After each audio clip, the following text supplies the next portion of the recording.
विद्यार्थी मित्रांनो, general science या विषयाअंतर्गत आपण आज दुसरा धडा बघणार आहोत. द लिव्हिंग वर्ल्ड म्हणजे सजीव सृष्टी. Can you recall?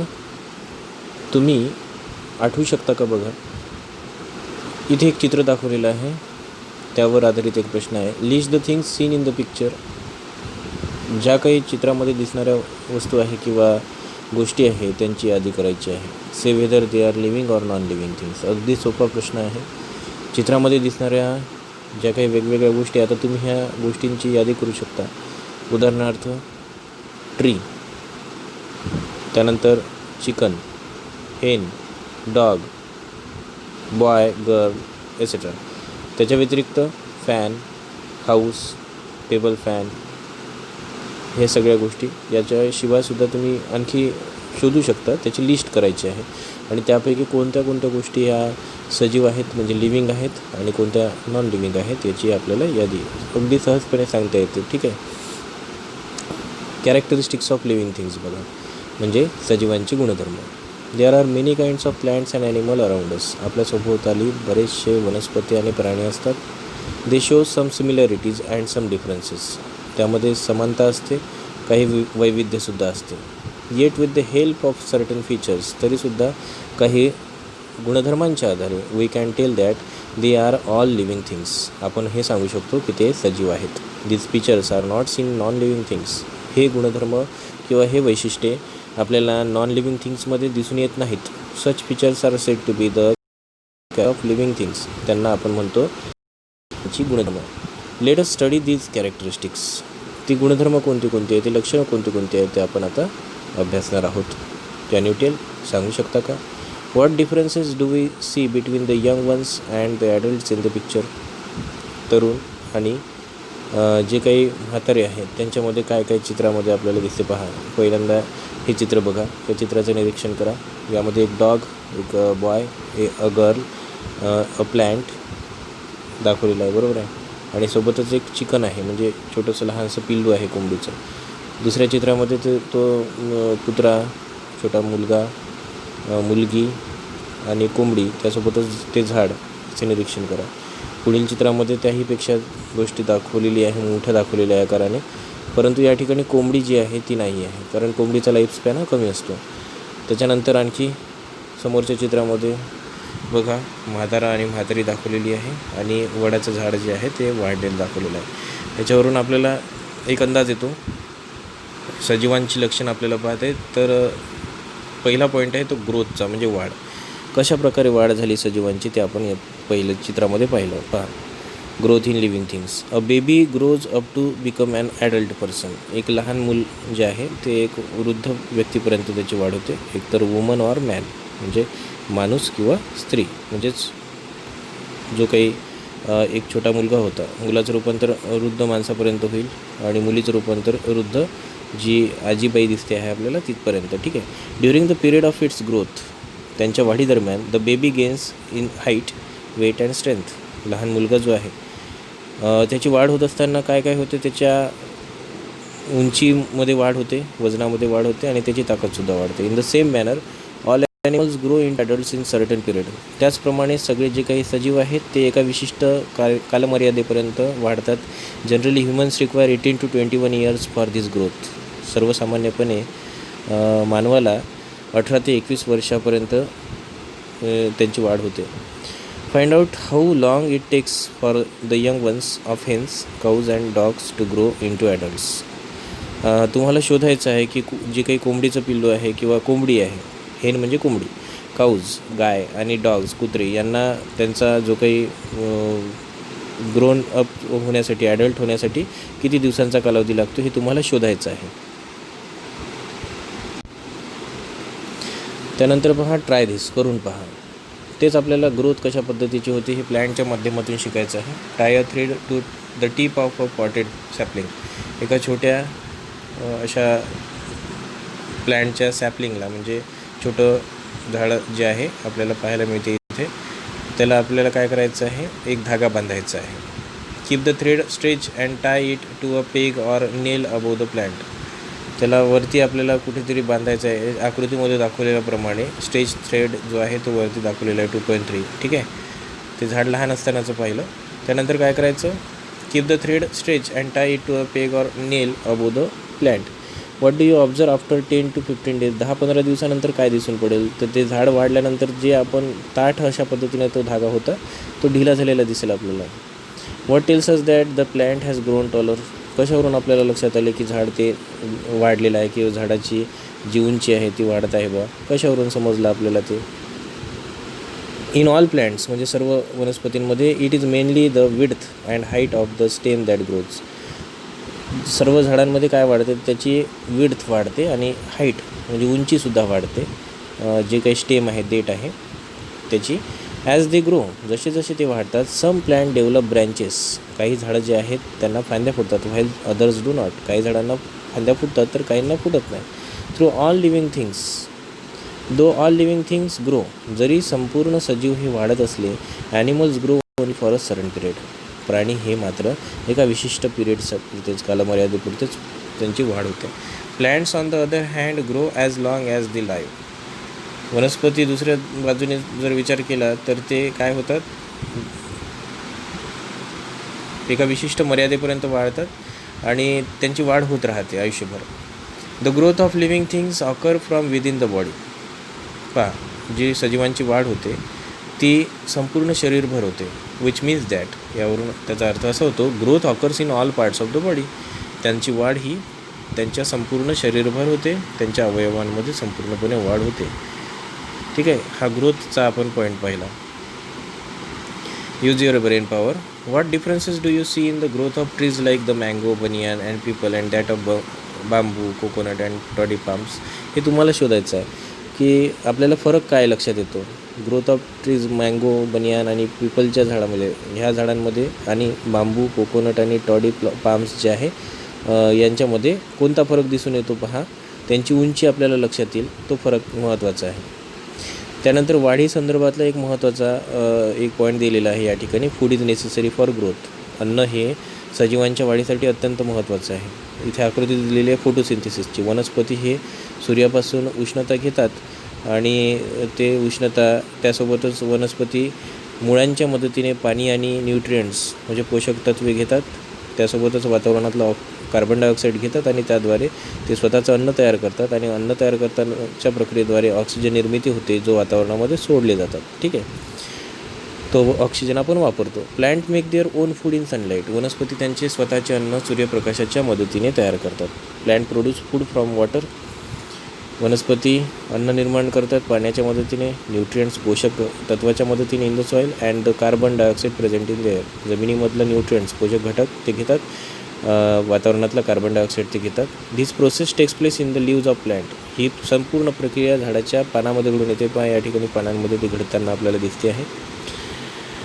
It is brought about in presence of sunlight with the help of the chlorophyll in the leaves. This process of food production is called photosynthesis. आता ही फोटोसिंथेसिसची definition आहे. Food प्रोडक्शनसुद्धा आपण त्याला म्हणतो. During this process plants give out oxygen. या प्रक्रियेच्या दरम्यान वनस्पती ऑक्सिजन निर्मित. Plant appear mainly green in colour due to the chlorophyll in them.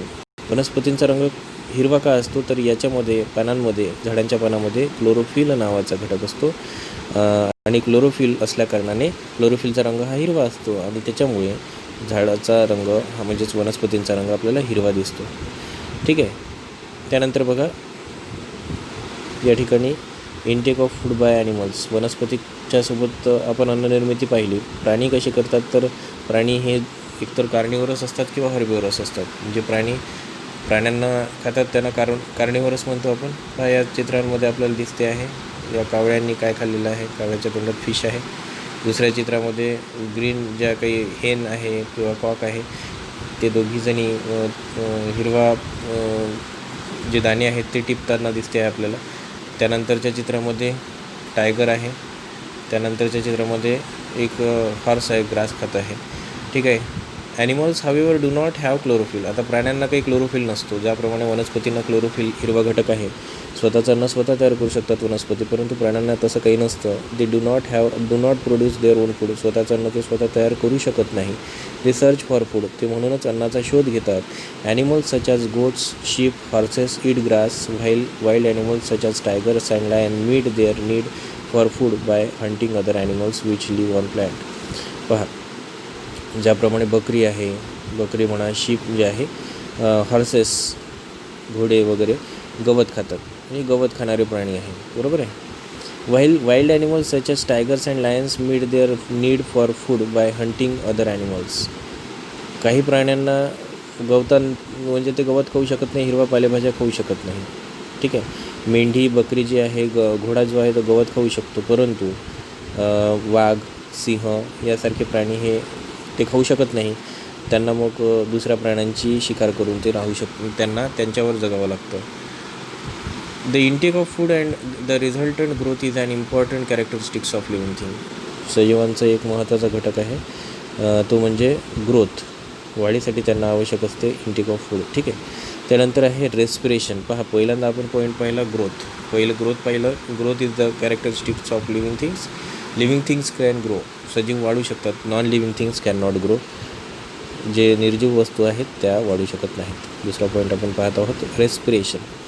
चित्रामध्ये पहा, अ लीफ ऑफ प्लॅन्ट दाखवलेला आहे, फिश दाखवलेली आहे, त्याला गिल्स दाखवलेले आहे, आणि नोज जे आपलं ह्युमन बिईंग्स आहेत त्यामध्ये नोज याद्वारे आपण श्वसन करत असतो. सुरुवातीला ट्राय दिस करून पहा. Hold your hands in front of your nose or keep your hand on your chest. What do you feel? तुमच्या नाकासमोर तुमचा हात ठेवा किंवा तुमच्या चेस्टवर तुमचा हात ठेवून पहा, तुम्हाला काय जाणवते. आपल्याला एक प्रक्रिया जाणवते, इनटेक आणि म्हणजे इनहेल अँड एक्झेल आपण करतो, त्यामुळे छातीचा पिंजरा जो आहे तो वरखाली होतो, आणि नाकाद्वारे जर समजा नाकासमोर हात ठेवला तर नाकातून हवा आत बाहेर होताना आपल्याला जाणवते. If we observe a sleeping dog, एखादा झोपलेला कुत्रा किंवा झोपलेला प्राणी, बैल म्हणा किंवा गाय म्हणा, पाहिलं तर what movements of its belly do we see. त्यांचे सुद्धा हे श्वासोच्छ्वास करताना आपल्याला जाणवतं. Living things need oxygen in order to live. सजीवांना ऑक्सिजनची आवश्यकता असते जगण्यासाठी. Inhaling oxygen and exhaling the carbon dioxide formed in the body due to the use of oxygen is called respiration. पहा, ऑक्सिजन घेणे आणि कार्बन डायऑक्साईड सोडणे, शरीराच्या बाहेर टाकणे, या सर्व प्रक्रियेला रेस्पिरेशन असं म्हणतात. ही रेस्पिरेशनची डेफिनेशन आहे. Animals such as fish, snake, Mouse etcetera have specific organs for respiration. काही प्राणी जसे फिश आहे, आपण या आकृतीमध्ये पाहिलं, फिशला गिल्स आहेत श्वासोच्छ्वास करण्यासाठी. स्नेक आहे, माऊस आहे, etcetera have specific organs for respiration. त्यांना एक विशिष्ट अवयव दिलेला असतो रेस्पिरेशनसाठी. On the other hand, plants respire by means of microscopic pores on their stems and leaves. दुसऱ्या बाजूने पाहिलं तर वनस्पतींना सुद्धा त्यांच्या पानांना एक छोटे छोटे सूक्ष्म असे पोअर्स असतात, छिद्र असतात, ज्याद्वारे ते श्वासोच्छ्वास करतात. Respiration is the characteristics of living thing. म्हणूनच रेस्पिरेशनसुद्धा एक महत्त्वाचा गुणधर्म आहे सजीवांचा. त्यावरून आपल्याला सांगता येईल, ज्याप्रमाणे ग्रोथ होती सजीवांमध्येच घडून येते, त्याप्रमाणे रेस्पिरेशनसुद्धा सजीवच करू शकतात, निर्जीव करू शकत नाही. Respiration is the characteristics of living things. Then third characteristics is their excretion. Can you recall? तुम्ही सांगू शकता का? Is all the food we eat used by the body. संपूर्ण जे काही आपण अन्न खातो ते संपूर्ण अन्न यूज होते का आपल्या शरीरामध्ये? तर नाही. त्यातला काही भाग हा पचतो. जो पचन झालेला भाग आहे त्याचं रक्तात रूपांतर होते. जे पचन होत नाही ते शरीराच्या बाहेर टाकलं जातं. What is the unused part of food converted into. मग अनयूज पार्ट त्याचं काय केलं जातं? तर तो शरीराबाहेर टाकण्याचं काम होतं. त्यालाच आपण एक्सक्रेशन असं म्हणतो. एक्सक्रेशनबद्दल आपण आता पाहूया. पहा, या चित्रामध्ये पहा, पहिल्यांदा दाखवलेलं आहे, आकृती आहे, अ ट्री शेडिंग लिव्ज. झाडाची पानं गळताना दिसते आहेत. का गळतात? तर ते एक्सक्रेशन झाल्यामुळे. Waste substances are form during the many processes that takes place in the bodies of animals. सजीवांच्या शरीरामध्ये बऱ्याच वेळेला वेगवेगळ्या प्रक्रिया घडून येतात आणि त्याद्वारे वेस्ट सबस्टन्सेस निर्माण होतात.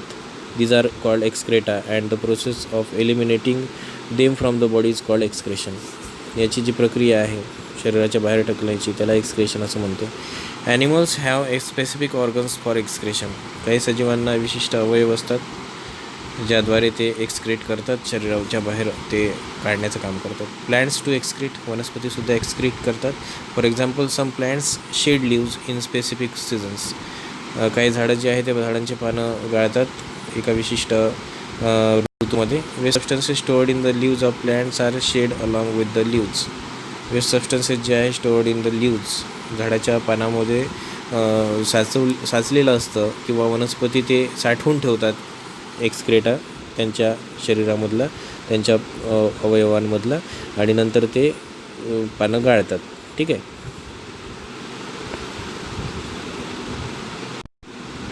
तर आतापर्यंत आपण काय पाहिलं, ग्रोथ जी आहे ते पाहिली, आणि त्यानंतर रेस्पिरेशन पाहिलं आणि एक्सक्रेशन पाहिलं. आता आपण त्याचा पुढचा भाग जो आहे तो पहा, एक्सक्रेशनच्याबद्दल. ट्राय दिसमध्ये take a transparent plastic bag. Excretion जर समजा वनस्पतींचा आणखी शिकून घ्यायचं असेल तर किंवा समजून घ्यायचं असेल तर त्यासाठी एक आपल्याला प्रयोग करावा लागेल. पहा, चित्रामध्ये दाखवलेलं आहे, एक मुलगी आहे, तिने त्या झाडाच्या वरती एका पानाला पॉलिथिन गुंडाळलेली आहे, त्याला बांधलेलं आहे. ट्रान्सपरंट प्लास्टिक बॅग म्हणजेच एक ट्रान्सपरंट पारदर्शक अशा प्रकारची पिशवी घेतली आहे पॉलिथिन, आणि त्याला पानावर बांधलेलं आहे.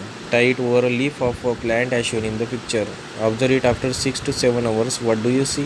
6 ते 7 तासानंतर आपण जर पाहिलं तर काय दिसेल आपल्याला? Droplets of water collect on the inside of the bag. त्या पिशवीच्या किंवा त्या पॉलिथिनच्या आजूबाजूला पाण्याचे थेंब आतमध्ये जमा झालेले दिसतात. It means that plants excrete water in the form of vapour. याचा अर्थ होतो की जी काही वनस्पती आहे ती पाणी त्यांच्या याच्यातून सोडतात, म्हणजेच पाणी एक्सक्रीट करतात. म्हणूनच excretion is a characteristics of living thing. म्हणूनच एक्सक्रेशन जे आहे त्याला आपण काय म्हणतो, उत्सर्जन, मराठीमध्ये उत्सर्जन असं म्हणतो एक्सक्रेशनला. ही एक महत्त्वाचा गुणधर्म आहे सजीवांचा. Use your brain power. What is the sticky substance seen on the stem of the babul acacia or drumstick trees. या ठिकाणी चित्रामध्ये दाखवलेलं जे आहे स्टिकी सबस्टन्स, काही झाडांना मधून दूध निघण्याचा प्रकार आहे, काही मधून डिंक निघतो आहे की नाही, ते एक्सक्रेशनच आहे झाडाचं एक प्रकारचं. ठीक आहे. तर आतापर्यंत आपण 3 गुणधर्म पाहिले. पहिलं ग्रोथ पाहिलं, दुसरं पाहिलं रेस्पिरेशन, तिसरं पाहिलं एक्सक्रेशन. पहा, ऑब्झर्व अँड डिस्कस. काही झाडं या ठिकाणी चित्र दाखवलेलं मिमोसा. हे झाडं आपल्या आजूबाजूला आपल्याला पाहायला मिळतं, बरोबर आहे. हात लावल्याबरोबर ती लाजतं म्हणून त्याला लाजाळूचं वनस्पती आपण म्हणतो, मिमोसा प्लॅन्ट. पॉटेड प्लॅन्ट आहे, वनस्पती आपल्या घरीसुद्धा हे आपल्याला पाहायला मिळतं, किंवा काही लोक ठेवतो झाड म्हणून, आहे की नाही. Observe and discuss. Have you experience this. कधी तुम्ही अनुभवलो आहे का? What happen immediately after the following actions. काय होते लगेच ज्या वेळेला आपण ह्या क्रिया करतो?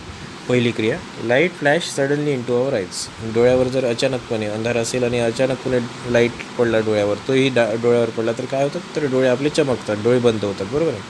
दुसरा आहे, suddenly you felt a pin prick. जर तुम्हाला लगेच एक तुमचं लक्ष नसेल आणि तुम्हाला कुणीतरी टाचणी रुतवली तर काय होईल? आपण लगेच आपल्या हात मागे किंवा हात पुढे घेऊ आणि डोळे बंद आणि आपलं तोंडून लगेच आ किंवा आऊच आपण असं म्हणू. The leaves of mimosa plant were touch. जर ह्या झाडाला आपण हात लावलं तर ते झाड काय होतं, तर ते लाजल्यासारखं करतं, पानं आकुंचन पावतात त्याचे. At sunset lamps on the street or courtyard are lit are insects gather around the lamps. ज्या वेळेला रात्र होते, रस्त्यावरचे लाईट लागतात, त्यावेळेला इन्सेक्ट गॅदर होत, म्हणजे इन्सेक्ट जे आहेत छोटे छोटे कीटक त्या ठिकाणी येतात. हे सगळे उदाहरणं कशासाठी आहेत? कारण रिस्पॉन्सिव्हनेस टू स्टिम्युला अँड मुवमेंट आपल्याला पाहायचं आहे. हे सुद्धा गुणधर्म आहे सजीवांचा. तर पहा, living things act in various ways when responding to stimulus. जेव्हा सजीवांना एखादी विशिष्ट अशी प्रकारची स्टिम्युलस दिली जाते त्यावेळेला त्याला रिस्पॉन्स ते देण्याचं काम करतात. If you suddenly enter a cow shed. जर तुम्ही जनावरांच्या गोठ्यामध्ये गेले, the cows and buffalo stand up. लगेच ते उभे होतात, गाय म्हशी जे आहेत त्या उभ्या होतात. बिगिन टू मूव्ह, हालचाल करतात. 1 or 2 may even start moving. 1-2 तर आवाज जणू काही आपल्यासोबत ते बोलत आहेत, संवाद साधत आहे, अशा प्रकारे आपल्याला भास होतो. These are all movements. ह्या सगळ्या त्यांच्या मुवमेंट आहेत, बरोबर आहे. A creeper planted in the courtyard leans toward the support. एखादा जर वेल असेल तर तो वेल सपोर्ट ज्या ठिकाणी त्याला भेटेल त्या ठिकाणी तो वागतो. A potted plant placed in a window grows toward sunlight. अंधारात किंवा अंधाऱ्या खोलीमध्ये जर समजा एखाद्या पॉटमध्ये आपण जर प्लांट लावलं तर ते जिकडे सूर्यप्रकाश येईल तिकडे ते वागतं. It means that plants to show movement. यावरून आपल्याला लक्षात येते की वनस्पती हालचाल करतात. Living things move of their own accord. सजीव जे आहेत ते स्वतः त्यांच्या मध्ये स्वतः ते हालचाल करतात. The movement or the change taking place in a living thing at such time is their response to a stimulus.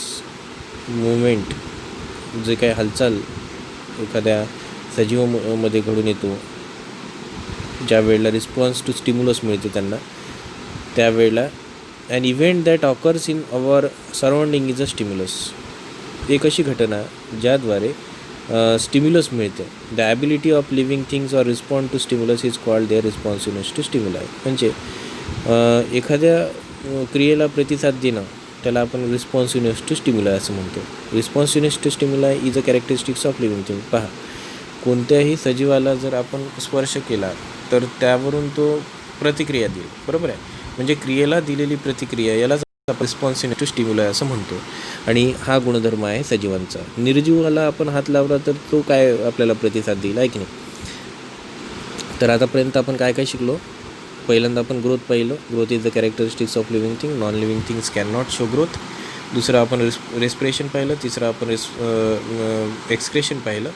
त्यानंतर आपण रिस्पॉन्सिव्हनेस टू स्टिम्युलाय पाहिलं आणि सोबतच मूव्हमेंटसुद्धा पाहिलं. ह्या सगळ्या गुणधर्म आपल्याला यांचे दिसतील सजीवांचे.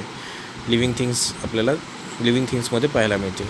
यूज युअर ब्रेन पॉवर जे आहे ते तुम्हाला सोडवायचं आहे. In each of the example given above what is the stimulus and what is the response. Stimulus कोणते, जे आपण क्रिया करतो ती सगळ्या स्टिम्युलसमध्ये येईल आणि रिस्पॉन्स काय आहे त्याची प्रतिक्रिया. ठीक आहे. What is the main difference between the movements of plants and animal. वनस्पती आणि प्राण्यांच्या मुवमेंटमध्ये हालचालीमध्ये फरक आपल्याला पाहायला मिळतो, बरोबर आहे. त्यावरून आपल्याला सांगता येईल. त्यानंतरचा गुणधर्म पहा. What do you learn from this pictures. या चित्रामधून आपल्याला काय समजते पहा. Bird and it's eggs. म्हणजे एक पक्षी आहे आणि त्याचे अंडी दाखवलेले आहे. ब्रायोफायलम दाखवलेलं आहे झाड. मेअर अँड हर फोल. एक घोडी दाखवलेली आहे, त्याचं पिल्लू दाखवलेलं आहे. रोज कटिंग्स. याच्यावरून आपल्याला काय दिसतं तर रिप्रोडक्शन म्हणजे पुनर्निर्मिती. Living things produce other living things like themselves. सजीव त्यांच्यासारखे दुसरे सजीव निर्माण करू शकतात. याच प्रक्रियेला आपण रिप्रोडक्शन असं म्हणणार. Some animals give birth to their young ones. काही प्राणी स्वतः त्यांच्या पिलांना जन्म देतात. सम ले एग्स. काही अंडे देतात. Their young ones hatch out of the eggs. आणि त्यांची पिलं त्या अंड्यांमधून बाहेर पडतात. New plants are produce from the seeds. नवीन झाडंसुद्धा निर्माण होतात बियांपासून. कधी स्टेम्सपासून सुद्धा आणि कधी पानांपासून सुद्धा त्याची निर्मिती होते. The process by which a living things generates a new living thing like they itself is called reproduction or procreation. प्रजननालाच प्रोक्रिएशन असं सुद्धा म्हणतात. पुनर्निर्मिती. ठीक आहे. प्रोक्रिएशन म्हणजे पुनर्निर्मिती, प्रजनन. ठीक आहे. रिप्रोडक्शन म्हणजे व्याख्या आहे. Reproduction is a characteristics of living thing. आणि प्रजनन हा सजीवांचा गुणधर्म आहे. Use your brain power. तुमच्या डोक्याचा वापर करा. Why you have so many types of plants and animal been able to survive on the earth even today. एवढे सगळे सजीव प्लांट्स जे आहेत ते प्लांट्स आणि ॲनिमल जे आहेत ते एवढे सजीव एवढ्या वर्षांपासून कसे काय टिकून आहेत तर इथलं वातावरण. ठीक आहे. चित्र पहा. या चित्रामध्ये ऑब्झर्व अँड डिस्कस आहे. हिरवं झाड आहे, त्याचा रंग बदलत जाताना दिसलेला आहे. ठीक आहे. नंतर एक गोट दाखवलेली आहे. गोटचं रिप्रोडक्शन होऊन पुन्हा ती म्हातारी होईपर्यंत त्याची पिलांची पिलं अशा प्रकारे दाखवलेलं आहे. त्यावरून आपल्याला एक गुणधर्म आहे अ डेफिनेट लाईफस्पॅन. म्हणजे एका विशिष्ट प्रत्येक सजीवांना असा एक लाईफस्पॅन असतो. At a certain stage of life. म्हणजे विशिष्ट कालावधी झाला की living things become capable of reproduction. त्यांची पुनर्निर्मिती क्षमता निर्माण होते. ते later on in life reproduction stage their organs become weak and still later their life comes to an end. म्हणजे त्यानंतर ते काय होतात, संपायला येतात. एक विशिष्ट वेळ येते ज्या वेळेला तो प्राणी मरतो.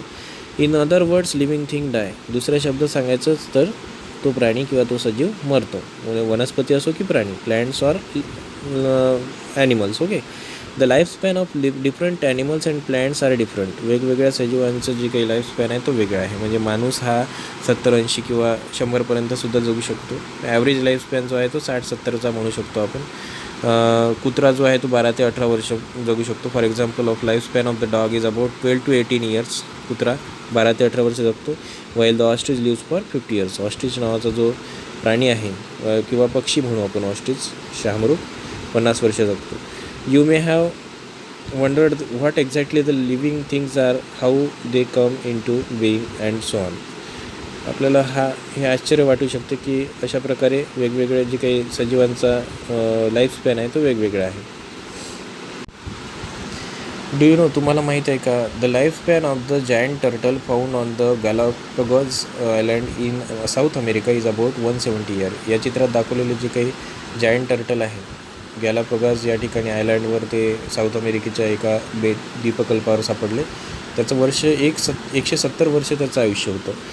आणि दुसरं life span of the may fly ranges from 1 hour to 24 hour. दुसरा आहे मे फ्लाय, त्याचं आयुष्य काय आहे तर 24 तासपर्यंत, 1 तासापासून 24 तासापर्यंत त्याचं आयुष्य असतं. म्हणजे एवढं सजीवसृष्टीमध्ये तो आपल्याला फरक जाणवतो त्यांच्या आयुष्याबद्दल. ठीक आहे. त्यानंतर बघा पुढला पॉईंट आहे कॅन यू टेल. तुम्ही सांगू शकतात का, वॉल अँड हनीकॉम चित्र दाखवलेलं आहे. Observe a honeycomb and wall, what are they made of, कशापासून बनलेलं आहे. You may have seen the small compartments of honeycomb. तुम्हाला छोटे कंपार्टमेंट्स या हनीकॉममध्ये दिसतात, बरोबर आहे. किंवा these compartments are join together to form a honeycomb. हे एकमेकांना जोडलेले असतात जेणेकरून ते त्याचं घर तयार होतं, हनीकॉम ज्याला आपण म्हणतो. वॉल्स हॅज ब्रिक, भिंता ह्या विटांपासून बनतात. To construct a wall we formally join the bricks together. आपल्याला भिंत बांधण्यासाठी विटा एकमेकांना जोडल्या जातात. यावरून आपल्याला समोरचा मुद्दा शिकायचा आहे. त्याचं नाव आहे सेल्युलर स्ट्रक्चर. त्यालाच आपण पेशीय रचना असं म्हणतो. सजीव जे आहेत सगळे पेशीमय रचनांचे भाग असतात. सर्व सजीव हे पेशींपासून बनलेले असतात. Living things are made of small units called cells. सर्व सजीव हे छोट्या युनिट्सपासून बनलेले आहे, त्याला सेल म्हणतो. All the actions and processes in the bodies of living things are brought about with the help of these microscopic cells. सगळ्या क्रिया ह्या संपूर्ण सेलमध्येच घडून येतात. अत्यंत सूक्ष्म अशा प्रकारच्या असतात. Some living things are made of single sale.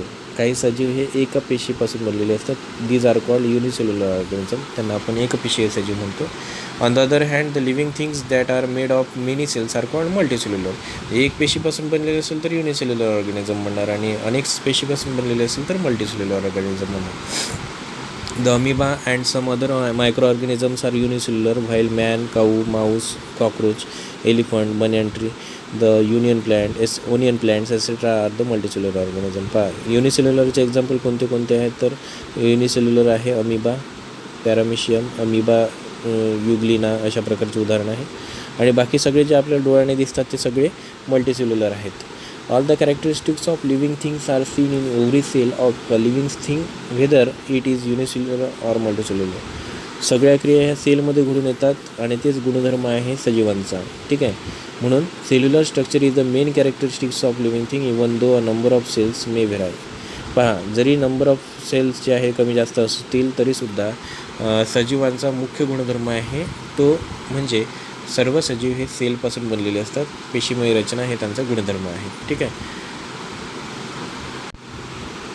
आता इन्स्टिट्यूट्स ॲट वर्क पहा. The institute that work for the survey and conservation of various plants and animals in different parts of India are the botanical survey of India 1890 and zoological survey of India. पहा, वनस्पतीच्या बाबतीत botanical survey of इंडियाची स्थापना 1890मध्ये आणि प्राण्यांच्या संदर्भात zoological survey of India 1916मध्ये स्थापना झालेली आहे.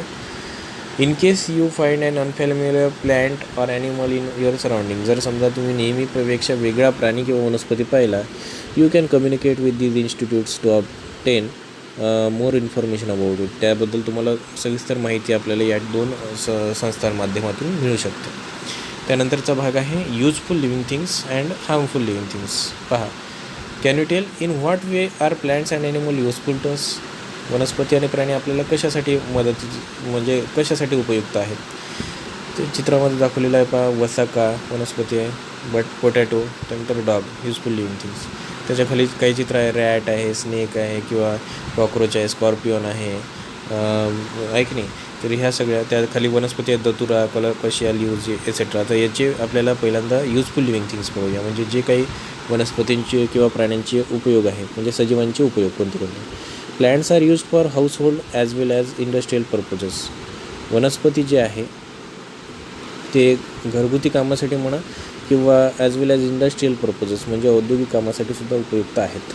फॉर एक्झाम्पल, उदाहरणार्थ फेनुग्रीक म्हणजे मेथी, फेनुग्रीकला मेथी म्हणतो आपण. Potato, okra, bhendi, apple, banana are used as food, while vasaka म्हणजे adulsa, hirda, behda, asparagus are used as medicines. काही आपण अन्न म्हणून वापरतो, काही आपण औषधी त्याचे उपचार करण्यासाठी म्हणून वापरतो. ठीक आहे. Animals are also useful to us. प्राणीसुद्धा आपल्यासाठी खूप उपयुक्त आहेत. उदाहरणार्थ dog, cat, cows, buffaloes etcetera are kept for domestic uses. यांना आपण आपल्या घरी पाळीव प्राणी म्हणून वापरतो. शिवाय fish, sheep, fowl are used as food. मासे किंवा कोंबडी किंवा बकरी ह्यांचा आपण अन्न म्हणून उपयोग करतो. While animals like horses, oxen, camel prove useful in various occupations. काही प्राणी असे आहेत, उदाहरणार्थ घोडा, बैल, उंट हे आपल्या वेगवेगळ्या ऑक्युपेशन्समध्ये, क्षेत्रामध्ये, उदाहरणार्थ शेतीसाठी उपयोग त्याचा आपण करतो. The earthworm is very useful in agriculture. शेतीमध्ये जे अर्थवॉर्म आहे, गांडूळ, याचा वापर आपल्याला होताना दिसतो. ही सगळी युजफुल लिव्हिंग थिंग्स झाले. आता आपण पाहूया हार्मफुल लिव्हिंग थिंग्स, म्हणजे त्यांचा उपयोग आपल्याला नुकसानकारक आहे. Some animals and plants around us are harmful to man. काही प्राणी आणि वनस्पती जे आहे ते माणसाला अत्यंत नुकसानकारक असतात. फॉर एक्झाम्पल, मॉस्किटोज, उदाहरणार्थ आपल्याला मच्छर जे आहेत ते आपल्याला नुकसान पोचवतात, बरोबर आहे. And flies spread diseases. माशा ज्या आहेत त्या वेगवेगळे रोग पसरवतात. Cockroaches, MICE, rats destroy food. काही काही प्राणी जे आहेत, कीटक जे आहेत ते आपले अन्न दूषित करतात, खराब करतात. Lice, ticks also spread diseases. Lice म्हणजे उवा ज्या आहे आपल्या डोक्यामध्ये असतात, त्यासुद्धा आजार पसरवतात. The bites of some poisonous lizard, spider, snakes and scorpion can even cause death. काही प्राण्यांचा दंश हा आपल्याला मृत्यूच्या दारात उभा करतो. If wild elephants enter human settlements they cause a lot of destruction. जर रानटी जे काही रानामध्ये राहणारे जे काही हत्ती आहे ते जर मानवी वसाहतीमध्ये घुसले, प्रवेश केला त्यांनी, तर ते संपूर्ण नष्ट करतात, संपूर्ण वसाहत नष्ट करतात. Some plants too can be harmful. हे झाले प्राणी. आता काही वनस्पतीसुद्धा आपल्यासाठी अत्यंत नुकसानकारक आहे. ॲज फॉर एक्झाम्पल द डॉडर, उदाहरणार्थ डॉडर आहे, पार्थिनियम आहे अँड अदर वीड्स, हे ते आपल्यासाठी नुकसानकारक आहे. Pots of the nettle, colocasia leaves cause itching. पहा, जर समजा काही झाडाची पानं आपल्या शरीराला जर स्पर्श केलं त्यांनी तर खाज निर्माण होऊ शकते. Plants like oleander, lantana have strong orders.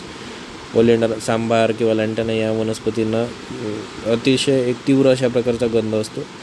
धतुराचा जो प्लॅन्ट आहे, धोत्राचं जो प्लॅन्ट आहे ते विषारी असतं, पॉयझनस असतं. Uncontrol growth of fungi and algae in water polluted drinking water and may cause the spread of diseases. जर स्वच्छ पाण्यामध्ये जर खूप जास्त प्रमाणामध्ये अल्गी, फंजाई जर वाढली तर ते पिण्यायोग्य राहत नाही आणि त्यापासून आपल्याला वेगवेगळे आजार संभवतात. हे झाले युजफुल अँड हार्मफुल लिव्हिंग थिंग्सबद्दल. आता त्यानंतरचा पॉईंट आहे वाईल्ड ॲनिमल्स. पहा, चित्रामध्ये दिसते आहेत आपल्याला, हे वाईल्ड ॲनिमल्स आहेत, रानामध्ये राहतात, जंगलामध्ये राहतात. Wild animals that hunt other animals for food are called predators. जे प्राणी दुसऱ्यांची शिकार करतात त्याला प्रिडेटर्स म्हणतात. For example tiger, lions, wolves, leopard etcetera हे त्याची उदाहरणं आहेत. Sometimes due to deforestation such animals enter human settlements in search of food and may kill domestic animals for people. हे अशा वेळेला काय होते, कधी कधी डिफॉरेस्टेशनमुळे जंगलतोड झालेली असते, तशा वेळेला बरेचसे प्राणी मानवी वसाहतीमध्ये शिरतात आणि खूप साऱ्या प्रमाणात माणसांना मारतात. Find out. Watch TV channels such as National Geographic, Discovery and collect information regarding various plants and animal found in our surrounding. सभोवताली Discovery channel, National Geographic channel यांचा अभ्यास करा किंवा त्यांचं निरीक्षण करा, ते पहा आणि आपल्या सभोवताली असणारे वनस्पती त्याबद्दल आणखी माहिती घ्या. Have a class discussion with reference to collected information, आणि त्या मिळवलेल्या माहितीचा आपल्या वर्गामध्ये चर्चा करा. शाळा सुरू झाल्यानंतर आपण ती चर्चा करूया. Many plants and animals in nature satisfy our needs. बरेच वनस्पती प्राणी जे आहे ते आपल्या गरजा पूर्ण करू शकतात. The use of such plants and animals should be restricted only to our needs. काही वनस्पती आणि प्राण्यांच्या जे काही यूज आहे तो आपल्या फक्त गरजांपुरताच असतो. We should not pluck leaves. आपण झाडाचे पानं तोडले नाही पाहिजे, फुलं तोडले नाही पाहिजे. Flowers and fruits unnecessary. गरज नसताना त्यांना आपण तोडायला नको. Animals should not be hunted. प्राण्यांची शिकार आपण करायला नको. They should not be teased just for fun. कधी प्राण्यांना आपण डिवचतो, चिडवतो, ते आपल्या मजेसाठी आपल्याला चांगलं वाटतं, पण तसं करायला नको. It is responsibility and duty of all of us to protect plants and animal. आपण सर्व प्राणी आणि वनस्पतींचं रक्षण करणं ही आपली जबाबदारी आहे, रिस्पॉन्सिबिलिटी आहे. तर अशा प्रकारे आपण काय शिकलो पुन्हा रिवाईज करून घेऊया. Growth, respiration, excretion, reproduction, responsiveness to stimuli, movement and definite life span and cellular structure are the characteristics of living thing. सगळे पॉईंट आपण पाहिले. ग्रोथ म्हणजे वाढ, रेस्पिरेशन म्हणजे श्वासोच्छ्वास, एक्सक्रेशन उत्सर्जन, रिप्रोडक्शन म्हणजे प्रजनन, त्यालाच प्रोक्रिएशन म्हणतो आपण. रिस्पॉन्सिव्हनेस टू स्टिम्युलाई म्हणजेच चेतनेला प्रतिसाद, मूवमेंट म्हणजे हालचाल, आणि डेफिनाईट लाईफ स्पॅन, आणि त्यासोबतच सेल्युलर स्ट्रक्चर, एक विशिष्ट कालावधी आपल्या प्रत्येकाला लाभलेला आहे, त्याला डेफिनाईट लाईफ स्पॅन म्हणतो. आणि सेल्युलर स्ट्रक्चर म्हणजे पेशीमय रचना, हे सर्व गुणधर्म आहे सजीवांचे. Animals grow for certain period of their life. सर्व प्राणी एका विशिष्ट वेळेपर्यंत ते वाढतात. Plants however grow as long as they live. वनस्पती मात्र संपूर्ण आयुष्यभर त्यांची वाढ होत राहते. Animals have specific organs for respiration. सर्व प्राण्यांना असं अवयव असतं श्वासोच्छ्वास करण्यासाठी. While plants respire through microscopic pores on their leaves and stem. परंतु वनस्पतींना मात्र पानांना त्यांच्या छोटे छोटे छिद्र असतात, स्टेमवर सुद्धा असतात. The process of eliminating waste products from the body is called excretion. शरीरातून जे काही वेस्ट प्रोडक्ट्स आहेत तो बाहेर काढण्याची प्रक्रिया, त्याला एक्सक्रेशन, मराठीमध्ये त्याला उत्सर्जन असं म्हणतात. All living things that have the ability to reproduce. संपूर्ण सजीवांना पुनरुत्पादन करण्याची शक्ती आहे, गुणधर्म आहे त्यांचा तो. Living things move because of their ability to respond to stimuli. सजीव हे हालचाल करू शकतात कारण त्यांची चेतक प्रतिक्रिया ही हा गुणधर्म असल्याकारणाने. Plant show spontaneous movements. वनस्पती स्पॉन्टेनियस मुवमेंट्स दाखवू शकतात, but they cannot leave their place and go elsewhere as animals do. प्राणी ज्याप्रमाणे एका ठिकाणावरून दुसरीकडे जाऊ शकतात त्याप्रमाणे वनस्पती मात्र एका ठिकाणावरून दुसरीकडे हालचाल करू शकत नाही. Living things have a definite life span. सर्व सजीवांचा एक विशिष्ट असा लाईफ स्पॅन असतो, at the end of which they die. Life span पूर्ण झाल्यानंतर ते मरण पावतात. Many animals and plants are useful to us in our daily life. दैनंदिन जीवनामध्ये वनस्पती आपल्याला खूप सारे प्राणी असे आहेत, वनस्पती असे आहेत की जे आपल्याला उपयुक्त असतात. Some animals and plants can be harmful to us. काही वनस्पती प्राणी आपल्याला नुकसानकारक असतात. The smallest unit of a living thing is a cell. आणि सजीवांचं सर्वात लहान एकक कोणतं आहे तर ते म्हणजे सेल. तर अशा प्रकारे आपण आज दुसरा युनिट द लिव्हिंग वर्ल्ड अभ्यासला. याची एक्झरसाईज तुम्ही सोडवायची आहे. ठीक आहे, भेटूयात पुन्हा पुढील व्हिडिओमध्ये. धन्यवाद.